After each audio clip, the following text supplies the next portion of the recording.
본 말씀은 이 징계에 대한 얘기가 이렇게 나옵니다. 하나님께서 자기 자녀들에게, 특히 언약의 자녀들에게는 일반 하나님의 언약 백성이 아닌 백성들보다 이 하나님의 말씀에 적용한 엄격한 기준으로 때는 우리를 이렇게 보실 때가 있어요. 그러니까 우리가 그만큼 하나님 자녀로서 구별된, 세상에서 구별된 삶을 살기 원하시는데 그렇지 못할 때 하나님은 우리를 징계를 통해서도 원래 우리가 하나님의 자녀로서 또 언약의 자녀로서 삶을 살 수 있도록 우리를 이 징계를 통해서도 우리를 새롭게 빚으신 것을 이렇게 보게 되어집니다. 근데 여기서 중요한 건 뭐냐면 내 아들아 그랬죠. 주의 징계하심을 경히 여기지 말라 그랬습니다. 그리고 또 두 번째 뭐냐면 7절 보니까 하나님이 아들과 같이 너를 대우하시나니 어찌 아버지가 징계하지 않는 아들이 있으리요 그랬습니다. 징계는 다 받는 것이거늘 너에게 없으면 사생자여 친아들이 아니니라 그랬습니다. 그러니까 아들됨으로 이끄시기 위해서 우리를 징계를 주신다라는 것을 이렇게 말씀하고 계시죠.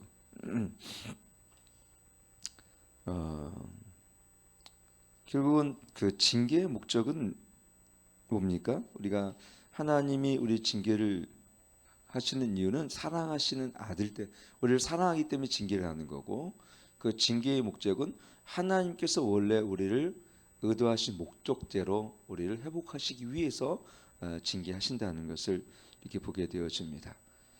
근데 우리는 징계를 하게 되어지면은 우리 삶에서 고난이 오고 또 핍박이 오게 되어지면 우리는 먼저는 어떤 낙심이 먼저 오죠. 하나님이 나를 사랑하시지 않는구나. 그런 마음을 가질 때가 우리 대체적으로 많이 있는 걸 보게 되어집니다. 저도 근데 우리 물론 어떤 것은 하나님이 징계하신 것도 있지만 어떤 것은 우리가 그리스도의 삶을 살아가면서 마땅히 받아야 할 환난도 또 핍박도 분명히 있습니다. 근데 어쨌든 그것도 하나님 허락하심 속에 있는 징계는 아니지만 환난입니다. 환난이든 징계든 핍박이든 하나님은 그 일을 통해서 우리에게 원하신 것이 무엇입니까? 하나님의 형상으로 빚으신 거예요. 그래서 우리가 하나님의 자녀라면 또 하나님의 언약 아래 있다라면 거기에 맞는 하나님의 자녀로서 하나님께 우리를 좀 더 성숙하고 우리 인격을 다듬으시기 위해서 이런 징계와 때로는 하나님은 이런 성숙을 위해서 이런 고난도 허락하신다라는 걸 이렇게 보게 되어집니다.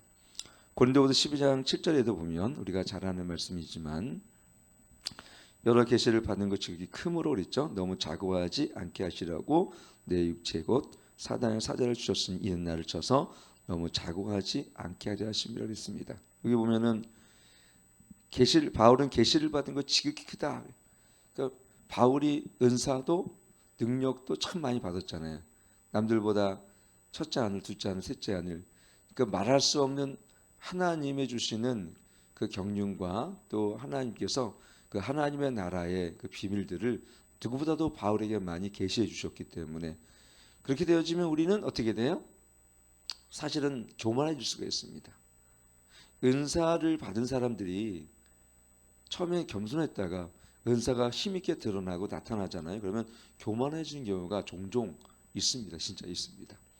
마치 내가 다 한 것처럼 생각이 되어집니다. 그런 군중들의 칭송과 회중들에 대한 칭찬들을 들으면서 정말 사람들이 솔직히 교만해질 수가 있잖아요.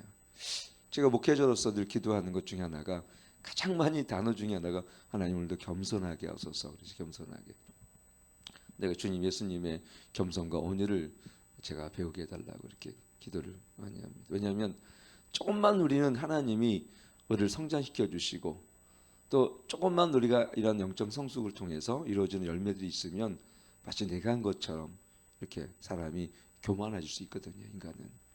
그래서 항상 우리는 과거에 나는 어땠는지를 봐야 됩니다. 이스라엘 백성도 마찬가지입니다. 과거의 노예로 애굽의 노예로 살다가 하나님이 그 광야길을 걷게 하셔서 왜 그렇습니까? 그를 너를 낮추기 위하여 낮추기 위하여 겸손하기 위해서 하나님이 광야길을 걷게 하신 것은 그 하나님이 그들의 교만을 꺾으시고 하나님의 진리의 말씀을 따라 살아가는 하나님의 참 백성 삼으시기 위해서 그런 광야길을 걷게 하신 거거든요. 여러분, 제가 어저께도 얘기했지만은 교만하면 하나님을 대적하고요. 교만하면 사실 기도하지 않습니다. 절대로 교만한 사람의 특징은 뭐냐면 하나님의 주권을 인정하지 않아요. 교만한 사람은요, 절대로 하나님 은혜 안에 들어와서 정말 겸비한 마음으로 기도하기 어려워요. 그래서 하나님이 여러분 눈물 흘리며 우리 심령에 겸비함이 있는 사람은 축복인 겁니다. 그만큼 하나님 우리를 낮추셔서 쓰시기 위해서 낮추신 거니까. 우리를 어렵게 하시기 위해서, 우리를 낙망하기 위해서 하나님이 우리 징계를 주시는 것이 아니에요. 하나님은 그 징계를 통해서 첫째는 우리의 하나님의 형상으로 빚으실 뿐만 아니라 하나님께 참된 순종을 통해서 하나님이 기뻐하시는 하나님의 진리를 따르는 백성으로 삼으시기 위해서 우리를 징계하시는 것입니다. 그래서 때로는 뜻하지 않은 이런 어떤 사고나 이런 일을 통하여 참 어떤 때는 그런 환난과 권고가 핍박이 오게 되어질 때 첫 번째 우리는 해야 될 게 뭡니까? 그것을 가볍게 여기면 안 되고요. 오히려 어떻게 이 징계에 대해서 감사히 여기는 마음이 있어야 될 믿습니다. 그리고 우리는 그냥 하나님의 징계를 막 요리조리 피하려고 다니는 사람이 있어요. 나는 그런 환난과 또 하나님 주시는 어떤 이런 채찍들을 막 요리조리 피하고 다닙니다. 나는 못 받겠다고. 조금만 어려우면 도망 그 자리를 피해갑니다. 그러면 나중에 더 큰 매를 맞아요. 오히려 하나님 앞에 우리 이제 아이들이 매를 맞을 때 막 도망 다녀봐요. 그러면 부모로서 화가 더 나잖아요. 근데 아이가 매를 맞으면서 부모의 편에 안기잖아요. 그러면 매를 때릴지언정 그 사랑하는 마음으로 그래서 매는 때릴지언정 그래서 어때요? 하나님 그 부모의 입장에서는 애에 대한 애틋한 마음이 더 있죠. 그리고 자녀도 여러분 우리 특히 아내들이 이 아버지가 자녀들을 회초를 하게 되면 막 못 때리게 하거든요. 왜냐하면은 엄마들은 그런 게 있는 것 같아요. 보니까 꼭 그럴 필요는 없습니다. 그렇다고 막 자녀를 매를 막 그렇게 때리라는 게 아니라 징계를 할 때는 엄하게 할 때는 해야 됩니다. 아이들이 그래야 부모를 공경할 줄 알고 그 질서 속에 아이들이 자라는데 그냥 아이들이 그냥 다 좋다 그러면은 진짜 아이들은 세상 말로는 버릇이 없어지잖아요. 그래서 아이들에게는요, 이 때로는 우리가 징계도 해야 되고 옛날에는 회초리를 때리지 않습니까? 옛날 회초리를 요즘에는 뭐 애들 그렇게 때리겠어요? 그렇게 되면은 뭐 학교에서도 그렇지만은 뭐 여러 가지 권리 문제가 많이 있잖아요. 교육학적으로도. 그러나 오늘 여기서 말씀하는 것은 징계는 11절에 보면 이렇게 되어 있습니다. 11절에 보니까 12장 오늘 본문 말씀은 없지만 이렇게 되어 있습니다. 11절에 보면 우리 징계가 당시에는 즐거워 보이지 않고 슬퍼 보이나 후에 그로 말미암아 연단받는 자들은 의와 평강의 열매를 맺느니라. 여기 두 가지를 기록돼 하나는 징계는 당시에는 즐거워 보이지 않고 슬퍼요. 그렇죠? 저도 징계를 즐거워하는 사람은 어떻겠습니까? 징계를 즐긴 사람도 없고 즐거운 것도 없습니다. 징계를 받을 때는 참 힘들고 아프고 어려워요. 그렇죠? 근데 이 징계의 목적은 뭡니까? 우리의 의의 평강의 열매를 맺기 위함이라는 거죠. 우리가 마치 여러분 봄에 보면 농부들이나 이 가지치기를 하는 것 같은 것 같아요. 이 가지치기를 하면 앙상이 처음에는 참 나무 입장이 되게 아픈 거죠. 근데 나중에 보면 어떻게 열매를 더 풍성히 맺기 위해서 가지치기를 하듯이 하나님이 우리 인생에 이 세상을 향한 우리의 마음들을 가지치게 하고, 그렇죠? 그다음에 하나님을 배역하고 또 하나님께서 하나님 우리 나태한 습관들을 또 가지치게 하실 때가 있어요. 그리고 세상을 사랑하는 우리의 옛 자아 속에 있는 이런 근성들을 또 하나님 가지치게 하셔서 우리가 그 하나님의 의의 열매를 평강의 열매를 우리가 잘 맺도록 하나님께서 우리를 어떻게 합니까? 우리를 가지치기 하신다는 것을 이렇게 보게 되어집니다. 그리고 또 한 가지 뭐냐면 하나님께서는 우리가 하나님의 참 백성으로서 하나님의 방백대로 살게 하시기 위해서 우리를 또 징계하실 때가 있어요. 베드로전서 4장 1절 2절 보면 거기 이렇게 기록되어 있습니다. 같이 한번 읽겠습니다. 시작. 그리스도께서 이미 육체의 고난을 받으셨으니 너희도 같은 마음으로 갑옷을 삼으라. 이는 육체의 고난을 받은 자가 죄를 그쳤음이니 그로 다시는 사람의 정욕을 쫓지 않고 하나님의 뜻을 쫓아 육체의 남은 때를 살게 하렵니다. 이게 보면은 고난을 받은 자가 죄를 그쳤으니 다시 사람의 정욕을 쫓지 않고 오직 하나님의 뜻을 쫓아 육체의 남은 때를 살게 하렵니다. 이것이 하나님이 우리에게 주시는 고난의 목적입니다. 첫째는 의의 열매를 평강의 열매를 맺게 하는 거고 또 하나님께 순종하는 것이고 세 번째는 어떻게 하나님을 뜻을 쫓아 육체 남을 때를 살기 위함이라 그랬습니다. 여기서 고난이 오면 첫 번째 우리는 어떤 게 생각납니까? 자신을 돌아보는 기회가 됩니다. 저도 뭔가가 조금 힘든 일이 있으면 내가 하나님 앞에 불순종한 것이 뭐가 있지라고 돌아봅니다. 아마 다 마찬가지예요. 하나님을 원망하기보단 하나님의 이 일을 통해서 어떻게 깨닫기 원하신 것이 무엇일까? 전에는 하나님 왜 자꾸 이런 고난이 옵니까? 이렇게 원망했다면 지금은 사실 제가 어떤 문제가 생기면 이렇게 기도합니다. 하나님 이 일을 통해서 제가 깨닫기 원하는 것이 무엇입니까? 라고 저는 기도해요. 사실 하나님의 고난의 목적은 그 일을 통해서 우리에게 하나님의 선하심들을 깨닫게 하셔서 그렇죠? 그 남은 때를 우리가 세상의 육체를 쫓는 것이 아니라 하나님의 선하신 목적을 향해서 나아가게 하시기 위한 것이거든요. 그래서 저는 고난을 받을 때 또 연단을 받을 때 그 당시에는 참 힘들고 어려웠어요. 근데 지금 생각해 보니까 그것은 내 자아를 죽이는 기간이었고 두 번째 내가 육체의 이 정욕들을 죽이는 그런 시간들이었습니다. 다는 아니었지만 그러니까 어떻게 됐습니까? 그 옛자아 속에 살아가는 그 정말 질긴 육신의 힘이 강하면요 어떻게 됩니까? 우리는 자꾸 육신의 힘으로 가려는 그런 생각과 자꾸 그런 방향성을 갖게 되어집니다. 우리 마음이 원하는 것은 물론 하나님 뜻을 쫓아 살기 원하지만 육신이 정말 강한 사람은요 자꾸 육신에 따라 그 자꾸 우리가 지는 거예요. 그래서 자꾸 어저께도 말씀드렸던 것처럼 영의 원리를 따라 사는 것이 아니라 육신의 정욕을 따라 살고 육신의 쾌락과 육신의 자랑과 자꾸 육신에게 지는 거예요. 우리 자꾸 우리 이성도 그쪽을 쫓아가게 마련인 것입니다. 하나님 연단을 통해서 느끼는 건 뭐냐면 우리 옛자의 즐긴 것들을 끊어내게 하세요.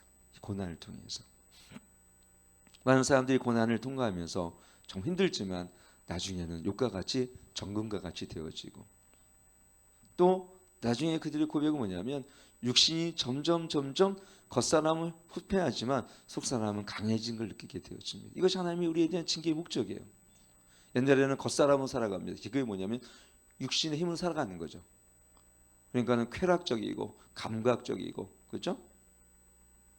세상을 좋아하는 즐기는 그런 사람이 점점 그것이 없어지면서 하나님을 향한 거룩과 구별함과 구별됨과 성결함이 그 내면의 세계를 통해서 또 하나님을 사랑하는 마음으로 향하게 되어지고 오늘 또 육체의 남은 때를 어떻게 합니까? 오직 하나님의 뜻을 그 얘기 뭐예요? 하나님의 뜻은 뭡니까? 내가 거룩함으로 너희도 거룩할지어다. 이게 하나님의 뜻입니다. 세상과 구별되어 하나님이 원하시는 그 백성다운 삶을 살게 하시는 거죠. 그게 징계의 목적이고 그래서 우리가 때로는 우리가 요셉처럼 그런 형제들부터 버림을 받는 그런 가족 안에 어떤 이런 분쟁과 또 분열과 아픔이 있지만 하나님은 오히려 그런 분열과 아픔이라는 걸 통해서 이걸 오히려 악을 선으로 바꿔주셔서 요셉의 가게가 나중에 창세기 47, 48, 49, 50 보면 이 가게가 하나님 은혜 안에서 회복되어지는 것을 이렇게 보게 되어집니다. 또 사랑으로 이 가족이 하나가 되어져요. 이것이 하나님이 악을 선으로 바꿔주신 하나님의 선하심입니다. 하나님이 허락하신 징계는 또 하나님이 허락하신 고난과 핍박은요. 그것이 우리가 어떤 동기에서 했든 간에요. 우리의 삶을 하나님의 아름다운 그 선한 목적을 향해 나가도록 우리를 바꿔주세요. 그러니까 악을 선으로 바꿔주세요. 그러니까 하나님의 일하심은요, 모든 것이 선하십니다. 모든 것이 아름다우십니다. 하나님 우리가 그렇게 살았다고 막 너 그렇게 했지 하면서 하나님께서 우리를 막 그냥 악하게 대우하시는 것이 아니라 그럼에도 불구하고 인격적으로 대우하시며 고난 속에서 하나님은 우리를 하나님의 선하심을 이루어갈 수 있도록 그 악을 선으로 바꿔주신 하나님을 이렇게 보게 되어집니다. 그래서 저는 결론적으로 두 가지를 보게 되는 것은, 많은 분들이 저분은 정말 하나님 뜻대로 사는 분인데, 제가 아마존에 선교하는 분이 허운석 선교사님 간증을 좀 몇 번 들었어요. 아마존에서 정말 힘들게 사역하시고, 그렇다면 하나님께서 특별히 더 사랑하셔서 건강을 주셔야 되는데, 그 혼성 선교사님은 암에 걸리셔서 결국 한국에 나오면서 암 투병 생활을 하십니다. 암 투병 생활을 하시면서 전 그분이 좀 제가 새롭게 와서선가 어디 하여튼 뭐 간증을 하시면 유명해지시니까 이분이 이제 전국 교회를 다니면서 이제 간증하는 영상이 있어. 허운석 선교사 치면은